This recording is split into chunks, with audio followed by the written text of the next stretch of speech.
Good afternoon, friends, and welcome to the Grace Hour. And for those of you who are new to the broadcast, we're basically a Christian program that takes a dive into our daily challenges and helps us to process and learn and walk in our faith in a very, very personal and practical way. Mm-hmm. My name is Pastor Renaldo Brown, and I'm in studio with Pastor Philippe Serradji. And today we're continuing our conversation this week concerning ministry and modern idolatry. That's an interesting word, modern idolatry. Almost when you hear that word idolatry, you think old, you think myth, you think gothically, you think a lot of different ways. It's one of those older words that we don't use in common vocabulary. No, we don't. But when you say modern, now you got my attention, like how does that apply to me? So we'd love to hear from you today. You can call us during the program at 1-800-338-7060 internationally or 410-483-3700 locally. You can also send in your questions and comments to questions@gracehour.org or on the feeds for YouTube Live and Facebook Live. So we'd love to hear from you. Please reach out to us and we'll begin our conversation. Pastor Philippe. Yeah, I think as you said, like idolatry is always something that seems so far away. Yeah. I don't know what you're talking about. You know, I worship God. So what's your problem? You know, and it's amazing how we are naturally we tend to rationalize that this is not for me. Yeah. And then the point we're trying to make today is, I think the point we're trying to make this week is that there is such a thing as modern idolatry. Yes, we are concerned. And we could give 20 examples, and the ones we've been asked to talk about today is ministry. Okay. And maybe you can start with Psalm 115. How about that? You know, that's great. So maybe I'll read some verses and you and I can make some comments. And Psalm 115, starting verse 3, the psalmist is comparing God and idols. And in a way, the goal of going to Psalm 115 explain and remind us and remind you guys also the importance of realizing that once we enter in that form of understanding of life, which is idolatry, you know, even though it sounds far remote from us, it is very much in us. How much does it take away from our ability to serve God? And that's the point. So it says, verse 3, but our God is in heaven. He does whatever he pleases. Their idols are silver and gold, works of man's hands. They have mouth, and that's the most interesting part to me is the verse 5 on. They have mouth, but they do not speak. They have eyes, but they do not see. They have ears, they do not hear. They have noses, but they do not smell. They have hands, but they do not handle. They have feet, but they do not walk, nor do they mutter through their throat. They cannot make a sound. And then verse 8 is maybe the most interesting verse that I think it's underrated when we preach about Psalm 115 is, those who make them are like them, so is everyone who trusts in them. And if I just may say a couple things on that, start the conversation. So it's interesting because the psalmist is saying, okay, well, normally God made us in his image. Yes. Now we're making idols in our own image. So when we sculpt an idol, we're giving human features. But the end game is that none of those human features are actually doing anything. I can shape a nose, it won't breathe. I can shape a mouth, it won't speak. But the verse at the end is, when I'm done with all this, my eyes are off God and they are on my idol, and I end up like them. So I make an idol like me, and I ended up like it. And that's amazing because verse 8, so those who make them are like them. What does it mean? I have eyes and I can see. I have a mouth and I can speak. And I have hands and I cannot serve. And I have feet, I don't go anywhere. And I think that's the problem with idolatry today. And we have to take this seriously because it takes the breath away, the power away from our walk with God. Wow. And when I enter in the ministry or leadership and this becomes my focus, then I end up looking away from God looking into the ministry for itself, and that becomes my identity. And I lose all the power of the Spirit because he's not interested in me worshiping what I do. Right. I like the way you brought it down from the idea of idolatry, number one. The idea that what is an idol? An idol would be anything that gets my attention in a reverential way, borderline distraction to absolute devotion. Yes. From distraction to devotion, Right. That's an idol. Okay? And then when I hear the word modern idolatry, I'm thinking, okay, are there things in my life that can tease me with distraction or absolutely pull me into devotion. It's kind of shocking the things that can do that. Yes. And I thought about it this way. There's tangible idols. Yes. And there's intangible idols. And the tangible idols would be what I would call visible evil. Ephesians chapter 4, giving a place in my life to the devil would be a tangible, visible evil. So many things like, okay, he goes to the gym 45 hours a week. Okay, that's a tangible item. Or, he's got this car and he has to shine this car and he's worshiping the car and everything's perfect. All this money goes to the car. Okay, that could, again, visible evil, tangible idol. But I think for the modern woman and the modern man, we miss the intangible idol. We miss the invisible idol. Like my career could be an idol. Now, I can't see that. It's not so tangible, but it's like intangible. I think when I was in Africa for many, many years, a lot of the evil that is there is tangible. A lot of the worshiping of idols, you see guys worshiping trees, you see guys, and a lot of the third world's like that. There's a lot of tangible, visible evil. But over in the first world, it's not so tangible here in America. It's not so visible here. There's a lot of invisible, intangible idols. So for an American, when you say to a first world person or to an American, you say, oh, idols. The first thing they think of is jungle. They think of someone who's not educated, someone who's not modernized, someone who's not socialized. They don't see that as a word that applies to me. So at the beginning of this conversation, they this program's not for me because I'm not worshiping statues in my house. I'm not, I don't have these talismans and different things. But really, it's not the snake that you see, it's the snake that you don't. There's a little small snake in southern Africa. It might be about 16, 18 inches. But it's one of the deadliest snakes in southern Africa. And here's why. It's not because its venom only is deadly. It's because it's so small that you don't pay attention to it. And when you see it, you're not threatened by it. Yet when it bites, it tends to continuously bite. Right. So you tend to continue. It kills a lot of people. And it's these intangible idols in my life, like the little foxes in Song of Solomon 2, the little things that come in my life, these little idols, okay, this thing that again, here's the spectrum of idolatry. It starts with distraction, okay? And the more I lean into the distraction, it becomes a devotion because the thing that distracts me could get my devotion. It could pull me in. And it might not be a bad thing. That's the thing here. And you mentioned it, from idolatry to modern idolatry to where we're at today, ministry. Who in their right mind would say ministry could be an idol? It's a good thing. Morally, altruistically, spiritually, ministry is not bad. We're called to be ministers. And I want to do all that I can to honor God. I want to do all that I can to glorify God. But is it possible that my ministry could literally be an idol? It could be the thing that I build in Psalm 115, verse 8, or 4 through 6 especially. Is it the thing that I'm building? What's it say in 1 Corinthians chapter 3, 9 through 11? Take heed how you build. And that's everything. That's not just my family, but even my ministry. Take heed how you build, because if you're not careful, you think your ministry is an ark. When actually, your ministry is a tower. You think you have the spirit of Noah, when actually you've got the spirit of Naaman. Of building, the one who built the tower. I mean, Nimrod, rather. It's like, okay, and I'm telling all everybody, look at my ark. And when really God says, I see a tower.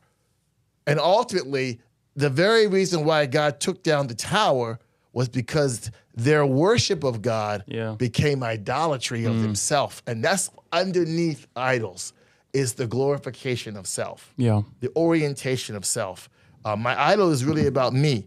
That's why you find people make idols in ways that glorify them or fulfill some need in their life. Like, and it might be a good one. I want to be healthy. I go to the gym. I want to eat. Some people, eating well is an idol. I mean, the devotion they have to eating well is unhealthy. And then ministry, 48 hours a day, 7 days, 19 days a week. Okay, I'm all in. I'm all in. I'm all in. Am I all in, or is it all about me being in? That's a good question to ask. You know? Martin Lloyd-Jones said this for ministry idolatry. He said, to love the work of the Lord more than the Lord of the work is ministry idolatry. Ministry idolatry. And particularly even in a ministry like ours, where we have a lot of ministries, and some big churches have a lot of ministries, you see folks, and they're all the way in, and are they all the way in? But I have to ask my question, is it an idol? Because we said earlier about idols. Idols require our devotion, our discipline, our dedication, our involvement, and low key in an idol, there's some sense of self-fulfillment or self-affirmation for the worshiper. There's some affirmation. When I do these things, my takeaway from doing these things is there's some way in my frame of reference, I feel like, yeah, I'm doing this, and particularly in ministry, because it's a good thing. There's a lot of evil that hides in good. There's a lot of evil because we're moral creatures. So when you tap into my morality outside of my Christianity, I can be very altruistic and do a lot of good things on the earth. I can do good works, and I can consistently do that, and I can put God's name on it. And maybe it's not of God. Yeah. Or maybe it is of God, but my approach towards it is not of God. Like 2 Chronicles 25:2, King Amaziah did everything that was right in the sight of the Lord, but not with a perfect heart. Like, okay, I'm doing the work of God. I'm in the ministry. But is it an intangible idol in my life? 2 Corinthians 13:5, I have to look at my life and ask the hard questions. I have to ask the hard questions like, okay, my ministry is important. My ministry is my priority. What is above my ministry? What is above my ministry? That's a great question. What's above my ministry? What is my relationship to my ministry? Number one, I don't define my ministry. God does. I don't define myself. God does.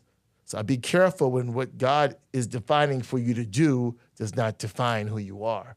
That's the scary version right there. That's what happens in my life, because sometimes in my life I can have my ministry could be an idol and I don't see it, right? Seeing I see not, and hearing I hear not. I don't discern it. I would say the ministry of God in my life in 1 Corinthians 2:14 is spiritually discerned. It's spiritually discerned. If you discern your ministry without God, then you not only is it spiritually discerned, it's spiritually directed. But if you do it in private discernment and private interpretation, then guess what? You're also the one directing it. And if you're directing it, you can't direct it from just a distraction point of view. If you're directing it, it launches you into devotion, because I'm devoted to what I do. Have you noticed that when you do something with your hands? I remember when I was little, I got my first job, I think I was 14 and a half, and I bought myself something with my own money. The amount of pride, the amount of self-orientation I had from buying this shirt, it didn't last 6 months, trust me. I think it was like $14.99, but I bought that. I directed that. I did that. I was devoted to that. And it was so interesting. I think I didn't wash it for like 3 weeks. I wore it, but I was so scared of anything happening to that.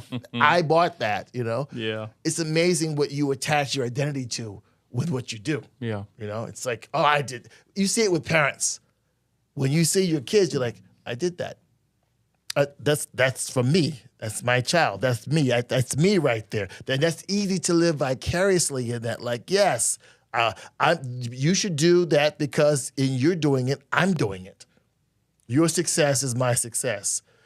Your accomplishments are my accomplishments. I'm so moved because your mistakes are my mistakes. It's like it's this connection there when you are involved in doing something, particularly for God. This is my church. That's my disciple. Those are my evangelist people. That is my work. This is my fruit. I'm doing it. And by the way, my name is Pastor John Doe, and this is what I have done. And it just becomes a name tag. It gets planted on me. Yeah. And then here's the scary version in ministry. When you make your ministry your idol, at some point, when you're no longer able to do your ministry, your world comes crashing down, because it's like losing your idol. It's like when God, with the Philistines, he knocked over their idols and broke their idols. Your ministry has a shelf life. In the operation of how it operates, it has a shelf life. You will not always operate the way you operate in the ministry. Mm-hmm. Time will come when you may operate differently, and you might find little to do. You might be doing little or in a different way. But because your identity is attached to the specific way you did it, when someone asks you to do it a different way, you're devastated. I can't believe that. Because it's not because what they're asking is not of God and that, or beyond your capability or your capacity or your gifts, but it's not the identity that you had. Like, it's like telling a fireman, well, you're now a policeman. Whoa, I don't know I can do that. Okay. But God says this, I made you an able minister. Wherever you are, whatever you are, Colossians 3:17, Colossians 3:23, it's in the name of God to the glory of God. So I'm usable anywhere. I can do a lot of things, or I can do almost nothing. I mean, spiritually speaking, your gift is not for every place. You may be in one place and your gift is in the front of the room. And in other places, your gift may not be used hardly at all. If you put 17 preachers in a room, they're not all going to exercise their gift to preach. Nope. They may try, but they're not going to. So it's like, okay, all right, God. Let me ask myself the hard question. Is it possible that my ministry could be my idol? Well, 2 Corinthians 13:5 says, examine yourself. And I come before God with an open face and say, God, okay, this is what I'm doing for you. Or this is what I feel led by God to fellowship with you and operate in. Okay. But how can I litmus test, Pastor? This is a good question. How do I litmus test my ministry to see if it's an idol? What are the hard questions I want to ask myself? Mm-hmm. I'll name one and you could think of some. I'd say the first one is, does my ministry have devotion? And is it devotion to God or is it devotion to the ministry? That's the first question. That's one question I'd ask myself. Like, okay, am I devoted to God in the ministry or am I devoted to the ministry for God? That's the first question. Yeah. Yeah, another one would be, can I stop today? Ouch. Can I just pass it on? Can I train somebody else and move on? It's so interesting because it implies the idea that I'm not attached to something that you said some point, maybe go back to a few, because you said a lot of good things, and I think I don't want to lose those things also. And okay, so because we might rationalize, as we said earlier, okay, well, no, like I don't see ministry being an idol. Well, like what are the idols we know modern? We have health, wealth, comfort, family, friends, educations, all these things. And then career is a big one. But if I see my ministry as a career, there you go. Wow. That's your door inside your idolatry or my idolatry. And I think, like you said, the building ministry. I'm going to try to say something without giving too many details so people would read into this. But let's say in my life, I've been, in several places and worked with different people. Sure. And I've seen someone working and you could see that because the tension, so building a church, and of course, so yeah, I understand God used you to build a church, but then this church was almost like when it was time to let go, it's almost like a golden parachute negotiations. Really? I built the church. So like you need to take care of me. No, like Matthew 16:18. Jesus says, I will build my church. And remember, Pastor Shibeli used to say, it doesn't say, I will build your church, that's or right. You will build my church, or you will build your church. It's, I will build my church. Amen. And I think one way of realizing that is, can I let go of something? And I think it's hard for founders in ministries to just let go. Wow. Like we want to have our way in. I understand that there's a relationship with the idea, well, those guys over there are my disciples, so maybe they'll come to me for advice, and that's very healthy because everybody needs accountability. Yes. But if I can't let go, if I can just look behind and say, okay, who's following? Who could be called by God to do what I do? And I think sometimes it's interesting when we rationalize things, we always have a word to excuse the fact that a workshop I did 2 years ago, encouraging leaders in our ministry to look back and see if there's young people out there. The feedback that I got was, well, like we've learned many years ago, like we don't quit ministry. I'm not a quitter. Yeah. And I had a strong conversation with Pastor. I agree with you, but delegating is not quitting. Amen. If you rationalize your delegation, not delegating as a form of not quitting, then you maybe your ministry is an idol. Wow. Because if I don't give room for other people to grow and eventually maybe take over, like, we might say, well, I don't know, like you're 50 years old, 60 years old, realize I have plenty of good years in front of me. Yes, but do you have to be in an org chart to be efficient in the ministry? Wow. If you think so, maybe that place is a place of idolatry. I'm not saying it's the case. All right, I'm thinking about, what could you, can I be 60 years old and having a ministry and decide, okay, I'm gonna hand it over to someone else and travel the world and go visit places, encourage people, and mentor the next generations? Yes, I can do that, unless I'm attached to what I do, and that becomes my idolatry. So that would be my second question: can I let go? I love your question, because I think sometimes in ministry, when you first grab something, whatever it is, you put yourself into something, you don't grab hard. Number one, you don't grab hard because you don't know if it's God. Yeah. You don't ever go like, I'm 100% this is God. No. You kind of grab slowly, softly.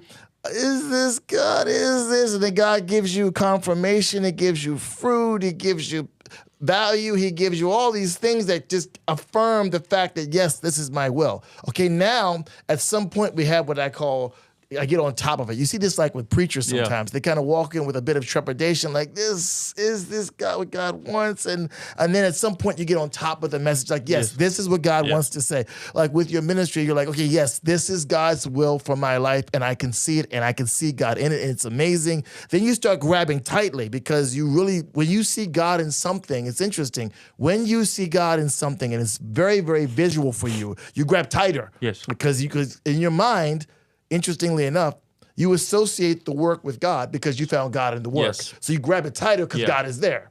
So you grab it tighter, okay, because God is there and I'm with God and we're in this thing and I'm walking with God and participating with God. It's amazing. It's happening. And then at some point, because the grip gets so tight, and this is the interesting rub right here, because I found God in the ministry. Because in the beginning, I wasn't sure, but now I'm sure. I've got that confirmation. I found God in the ministry. The lines get blurry. Where finding God in the ministry becomes God. Because I'm finding God in the ministry, then the ministry becomes God. And then all of a sudden, I'm holding the ministry, because in my mind, maybe in my life, it's the clearest picture of God. Sometimes you see people that are serving God in the ministry, and they'll say to you, this is the only place that I really sense God in my spiritual walk when I'm serving. Okay, great. Like Brother Lawrence. Okay, great. But be careful that you're squeezing so tight to the ministry as the connection to God, it becomes a God, right? Yes. So I like what you say, can I stop? Really, I guess what happens is this maturation process of I'm lightly holding it. There's going to be a time when I'm holding it tight, but then I'm going to have to discipline myself to hold things loosely. Yeah. Because if I stay in that second stage of holding tight, I can't stop. I can't let go. Yeah. I'm ride or die. I'm going all the way down, all the way. But if I learn as I grow with God, I have to remind myself that this is the work of God. I'm affirmed in the reality that God is in it, but it can never be God. So if I hold it loosely, holding things loosely, because there's nothing more challenging than to a believer that things you hold tightly, God takes. Yeah. You will fight tooth and nail. That's a good one. I'd say another one you also mentioned. Before you do, just may I jump in about the idea. Like, I don't know if you've seen those experiments that were made. I mean, some of them are reliable, some others are not. But the idea, you have this monkey. You want to trap a monkey. There's one way to do it really easily. Is to put a banana in a cage. Yeah.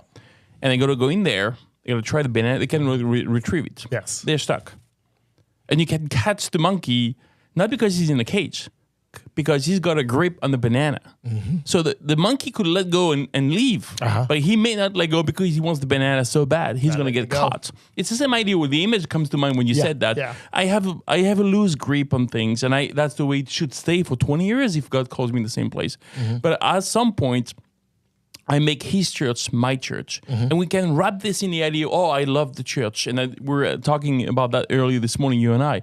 do I love the church or do I love what I do in the church? Does it gives me, this, so am I grabbing the banana because the banana needs to get, I'm holding on to it? Or could I just let go and realize, no, my identity is not in what I do. But unfortunately, when we're young, it's always the case. I don't know if you remember how it was for you, but it was the case for me. Like calling into a meeting, I feel like the Pope. Of course, I'm going to the special. You're that meeting. guy. I'm the guy. I'm called in. And honestly, I couldn't care less. Yeah. Because it doesn't matter to me in one way. I could be, so what changes for me is like if I see, you and I had this conversation because we go out for breakfast, the two of us. There's a great breakfast. The food is great, but the conversation is even better. Once a month, and we have these deep conversations. And I think sometimes you give me a kick in the butt because you also remind me. So we have some good things. But the point is for me, like I can see things differently now. When I was younger, like, oh my God, it's like I'm not in. So what is wrong with me? You now you don't question yourself, but I do question the fact. Okay, maybe God is not using me here anymore, and I've learned to let go in the sense I can go somewhere else. Does not mean it's God's will. That's what you told me the other day. Yes. That doesn't mean God's will. But the other thing, just to finish about this idea, like I told a story maybe in my class a couple of times, but. So 14 years ago, I came back from a trip in Africa. I was in, the ex-Zaire, which is DRC, which it was in the hub of tuberculosis. And I came back feeling very fine. I actually was mocking Pastor Texe because he was with me. He's from Pastor in Paris because he was sick for 2 weeks. I'm thinking, he's old, he's 10 years old. He doesn't. And then all of it, like for 6 months, I felt, worse and worse. Didn't know what happened. So I was here one day, for convention. It was 6 months after that. Yeah. And one friend of mine who's a medical doctor told me, you need to go, when you go back to France, you need to go and consult. So I went back to Paris. And actually what happened is I had a rare form of tuberculosis that attacked my immune system, not my lungs directly, but the immune system on top of the lungs. So it has a name for it. It's called a lymph node tuberculosis. So it weakens you completely. I lost 35 kilos, was 75 pounds in 3 months. Wow. I shrinked. Like if you see the picture, I looked like a dying cancer patient, stage 4. It was horrible. And for the first month and a half after the operation that I had, because they had to go inside and do some surgery, I was in bed for a month and a half, couldn't go to the bathroom alone. My wife had to help me, and then 6 months took me before I was able to go back to the office, which at the time I was directing a Bible college in Paris. Okay. And it was like me thinking, oh my God, the whole thing is going to go down the drain. I'm there, and then so it took me a year and a half to completely recover, but I go back to the office and, my specialty in teaching is apologetics. Yes. I mean, I did a degree, a postgraduate degree, so I went far into, I know my topic really well, I could say that, to make a point. But then, so that semester that I missed was apologetic was supposed to be taught. Somebody else had to do it. And I was gone as director for 6 months. And when I came back, my absence did not make any difference. What a good lesson for me. And I was not shocked, but I was reminded at the end of the day, I'm a useless servant.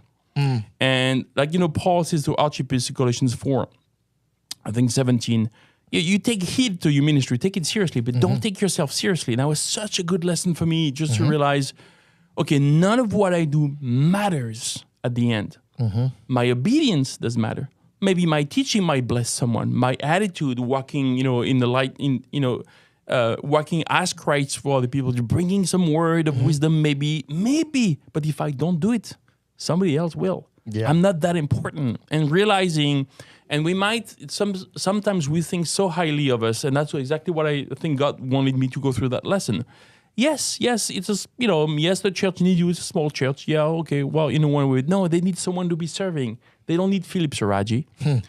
I'm nothing at the end of the day. And it's funny because that experience, a year after I recovered, completely changed the entire course of what I did. Wow. Because if I didn't get sick, would I have ever had let go of my ministry in Paris? No, because I thought I was too key to make it happen. Yeah. And a year later, I was here for a year. Wow. And that was 10 years ago, and here I am. So I don't think I would have let go of a small church over there because I was so important if I didn't realize I was not.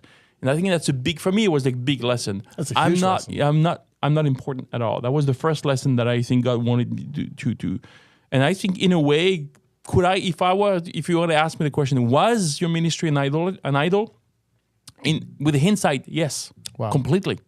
Because I don't think if it was not an extreme situation where God put me in a bed for 6 months, I don't think I would have let go.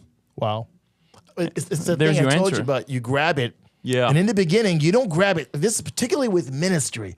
You don't grab it hard in the beginning because number one, you're not sure it's God. Yes. Number two, you don't know if you can do it. Yeah. Number three, you don't know if it's going to work out. There's so much doubt and insecurity. So you grab loosely. You're like, but then at some point, you get confident in God, or you get confident in the fruit. Or you see fruit, or you sense God, and you grab it tight. Yeah. And the whole issue about God in our ministry is He never wants me to grab it tight. No. Take heed in Colossians 4 with Archippus.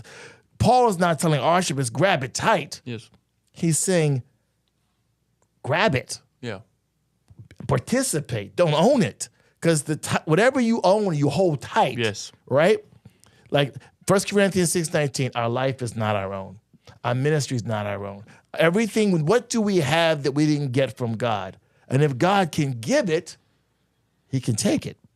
And I don't think we think about it like that. We think about life like that. We don't think about our ministry like that. Yeah. God could take your ministry today, Yeah. and would we still walk with God? He could take your health today, and would you still walk with God? Yeah. And I've got to be careful that I learn to hold things loosely. I like this idea you're talking about taking heed to my ministry. Yeah.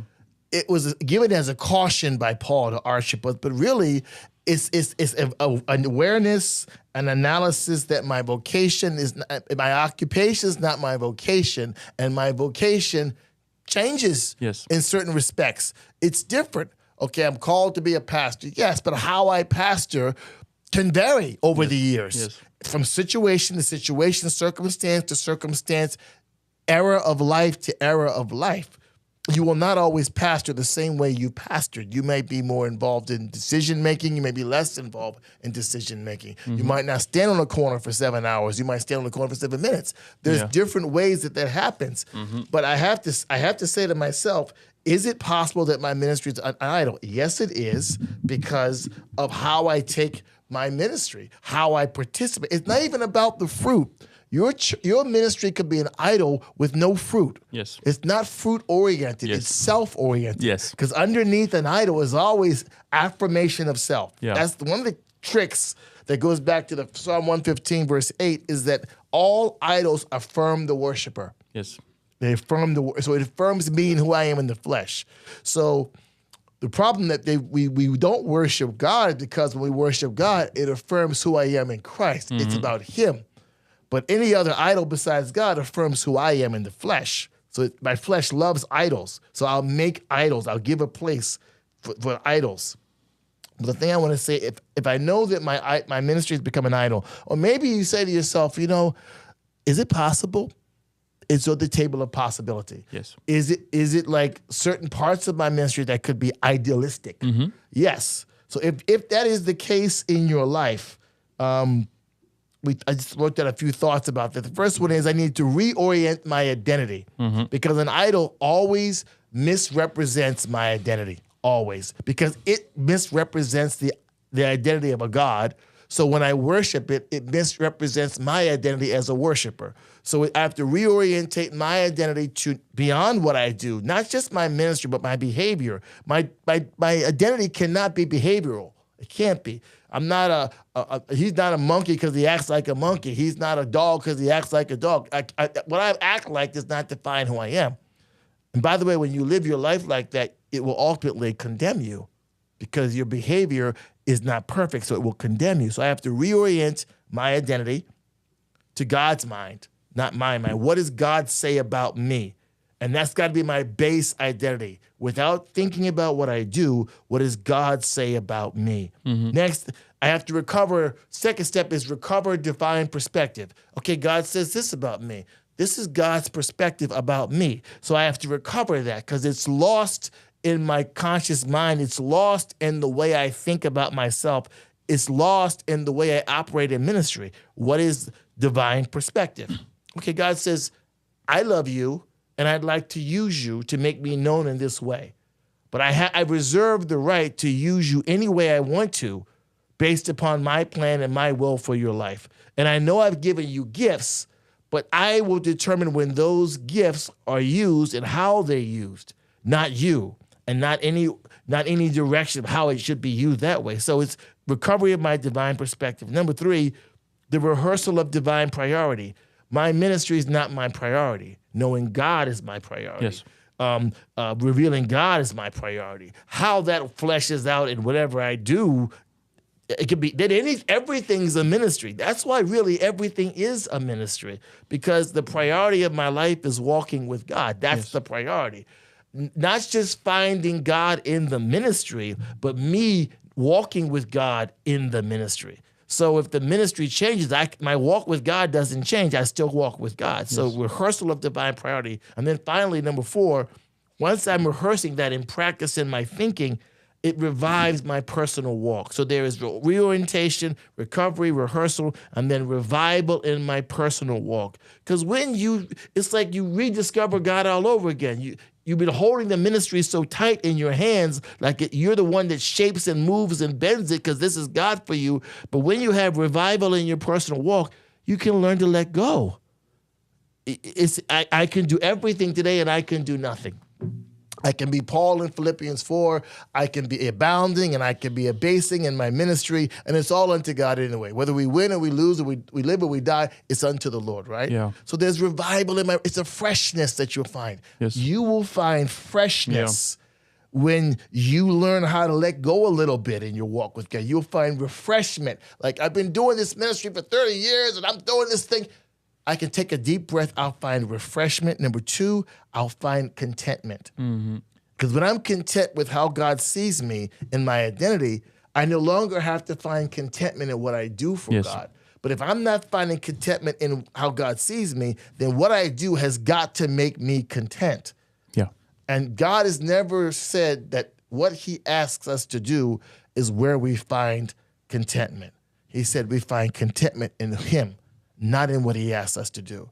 And if I find contentment in him, then I'll have contentment in what I do. Yeah. But one does not produce the other. Finding contentment in what I do does not produce contentment in who I am. That's an idol. When you find contentment in what you do, and then that gives you contentment in who you are, then I'm practicing idolatry. Yeah, because everything I don't find in God, I'll find in what I do. Yes. My identity, not in God, in my career or my ministry. Sure. My contentment, not in God, I'll have to find the results and measure success, which is so interesting because I think one thing we find in leadership is leaders tend to accept the credit for good things and they accept to reject the credit for bad things. Like, I'm very happy about this, but this is not my fault. I'm always blame others and that's a very clear sign of people having a problem with understanding with the role of their ministry in their life. If it defines who you are, you're not going to accept the blame for things you've done. It's always somebody else. Yeah. And what's amazing is, like you said, like the last point you made about revival in my walk, it goes back to Psalm 115 again, right? Because at the end of verse 8, I look like the idols I made up. So why do I feel down or feel I don't find the joy in what I do?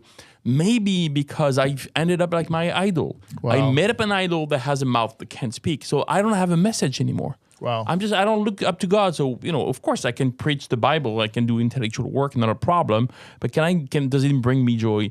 Or I don't serve anymore. Like last night, Pastor Schaller and I, we teach a class on leadership at my role in Bible College and Seminary, and we were talking about the closet, the table, and the towel principle. We have a closet with God. And the idea is sometimes then we just hyper spiritual. We stay in the closet, but the closet brings us to the table, which is the fellowship, and then it brings us to service.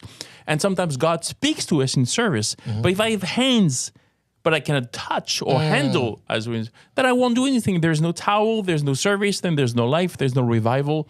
And I think idolatry, if my ministry becomes an idolatry, I find myself with no revival because I look like the idols I made. I have a mouth, I don't have a message. I have hands, I don't serve. I have feet, I don't go anywhere.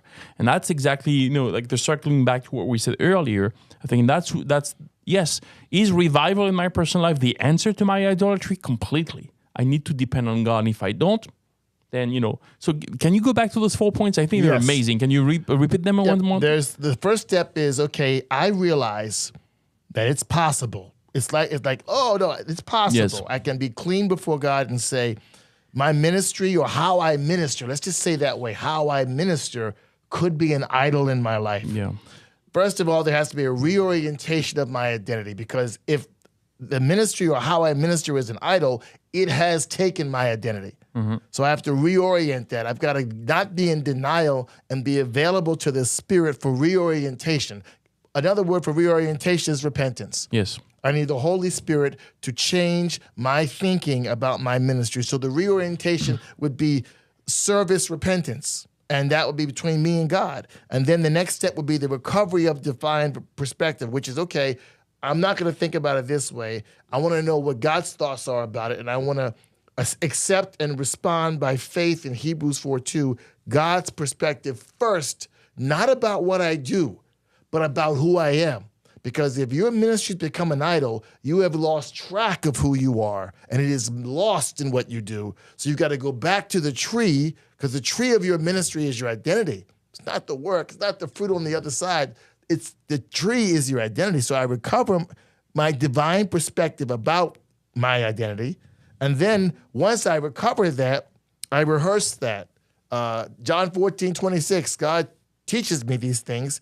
Philippians 3:1, 2 Peter 3:1, Romans 15:4. It's good for me to rehearse these things. I rehearse divine priorities. Never assume you always have divine priorities in your walk with God. You rehearse these things as true. And then what the result of all of that is that there's revival in my personal walk. And one of the great parts about revival in a marriage, in a believer's life, in a church, in a team, in a mission, one of the key characteristics of revival is freshness. There's a freshness that's there. There's a lighthearted freshness. Like, once again, I've heard people say, "Oh, I've lost my joy for the serving." "Oh, no, I don't have the head for it anymore." "Oh, I've been doing this so long." The reason why you've lost it is because somehow you found God in it, and you thought that you could hold it tight and keep God in it. And the problem is, it became God. Mm-hmm. And when it became God, you lost that freshness, because one of the things you see in Psalm 115, 4-6, there's a staleness to idolatry. Yeah. Hands that don't work, ears that don't work, mouth that don't work. There's a staleness. It's like stagnant water. There's no freshness in Luke 7. There's no spiritual stream in your life. You might even say these interesting words: when your ministry becomes an idol, you have this desperate devotion, but low-key, you're bored. Yeah. You're bored in the ministry. You're like, you don't have the zeal or the excitement or the joy. You're bored. It's gone from being a vocation to an occupation. And at some point, you start asking yourself, what am I doing? And then you feel trapped. Because on the one hand, you're bored and you've lost sight of why you're doing it. But on the other hand, because it defines you, you have to keep doing it. Because God forbid you stop doing it, because then you're not who you say you are. So I've got to do it, not because I find God in it anymore, but because it's me.